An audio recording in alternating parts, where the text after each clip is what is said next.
ಮುರುಘಾ ಮಠದ ಗದ್ದುಗೆಗೆ ಪೂಜೆ ಸಲ್ಲಿಸಿದ ಮಾದಾರ ಚೆನ್ನಯ್ಯ ಶ್ರೀಗಳು ಅಯೋಧ್ಯೆಗೆ ಪ್ರಯಾಣ ಬೆಳೆಸಿದ್ದಾರೆ.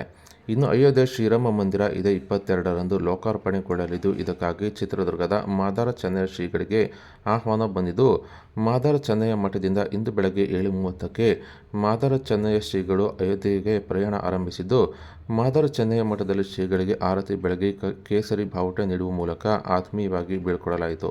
ಇನ್ನು ಮಠದಿಂದ ಹೊರಟ ಶ್ರೀಗಳು ಮುರುಘಾ ಮಠಕ್ಕೆ ತೆರಳಿದ್ದು, ಮುರುಘಾ ಮಠದ ಗದ್ದುಗೆಗೆ ತೆರಳಿದ್ದು ಹೊಸದುರ್ಗದ ಶಾಂತವೀರ ಸ್ವಾಮೀಜಿಗಳ ಜೊತೆ ಮುರುಘಾ ಮಠದ ಗದ್ದುಗೆಗೆ ಪೂಜೆ ಸಲ್ಲಿಸಿ ಶಾಂತವೀರ ಸ್ವಾಮೀಜಿಗಳ ಜೊತೆ ಅಯೋಧ್ಯೆಗೆ ಪ್ರಯಾಣ ಬೆಳೆಸಿದ್ದು, ಇಂದು ಸಂಜೆ ವೇಳೆಗೆ ಮಾದಾರ ಚೆನ್ನಯ್ಯ ಶ್ರೀಗಳು ಹಾಗೂ ಶಾಂತವೀರ ಸ್ವಾಮೀಜಿಗಳು ಅಯೋಧ್ಯೆ ಶ್ರೀರಾಮ ಮಂದಿರ ತಲುಪಲಿದ್ದು, 22ರ ಉದ್ಘಾಟನಾ ಕಾರ್ಯಕ್ರಮದಲ್ಲಿ ಪಾಲ್ಗೊಳ್ಳಲಿದ್ದಾರೆ.